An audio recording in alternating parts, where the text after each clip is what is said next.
और जब दोनों रियली मीट नहीं करेंगे तो इस ऑब्जेक्ट का रियल इमेज का फॉर्मेशन नहीं होगा। अब ऐसी स्थिति में इस दोनों रे ऑफ लाइट को अगर वर्चुअली बैक किया जाए तो दोनों एक पॉइंट पर मीट करेंगे, और ऐसी स्थिति में इस पॉइंट्स का, इस ऑब्जेक्ट का वर्चुअल इमेज का फॉर्मेशन आई के रूप में होगा। रिजल्ट होता है कि अगर कोई ऑब्जर्वर, कोई दर्शक इस पॉइंट को देखे एयर से, तो यह ओ पर नहीं बल्कि आई पर दिखलाई पड़ेगा। तो यहाँ ए ओ जो है इस पॉइंट का रियल डेप्थ है, और ए आई जो है इस पॉइंट का एपरेंट डेप्थ। थोड़ा सा देखिएगा, इस बी पॉइंट पर लाइट का रिफ्रैक्शन है। यहाँ आई जो है एंगल ऑफ इंसिडेंस के रूप में, और आर जो है एंगल ऑफ रिफ्रैक्शन के रूप में। अगर रिफ्रैक्शन ऑफ लाइट का सेकेंड रूल को अप्लाई करें हम लोग बी पॉइंट के लिए, 4 पॉइंट बी, तो sine I by sine are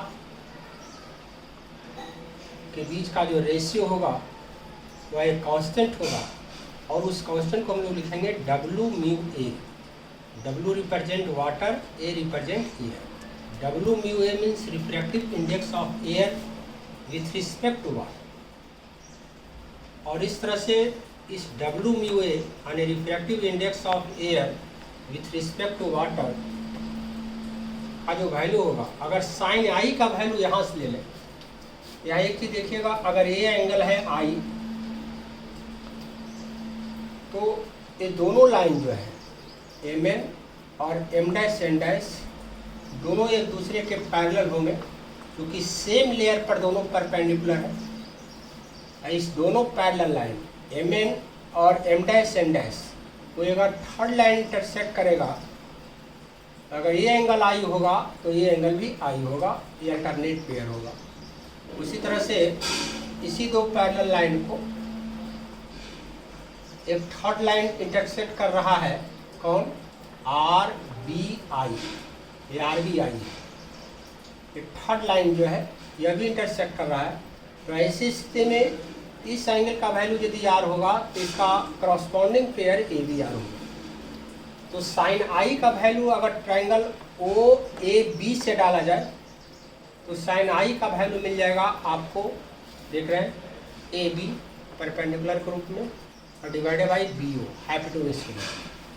और साइन आर का वैल्यू अगर ट्राइंगल आई ए बी से लिया जाए साइन आर का वैल्यू, तो इसका जो साइन आर का वैल्यू हम लोग ले सकते हैं, आई का वैल्यू यहाँ इस तरह से और साइन आर का वैल्यू यहाँ इस तरह से, A B divided by B I.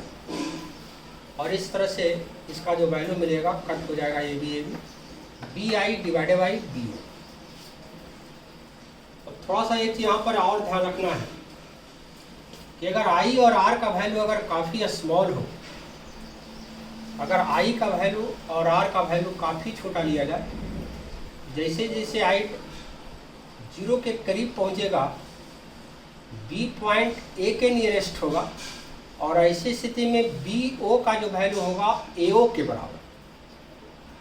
और इसी तरह से ये जो आर है इसका वैल्यू अगर काफ़ी कम लिया जाए, तो जैसे जैसे आर 0 के करीब होगा बी ए के करीब होगा, और ऐसी स्थिति में बी आई जो होगा ए आई के बराबर होगा। यहाँ पे एक स्पेशल केस है, when I and R is very small या too small, then in this special case BO is equal to AO and BI is equal to AI।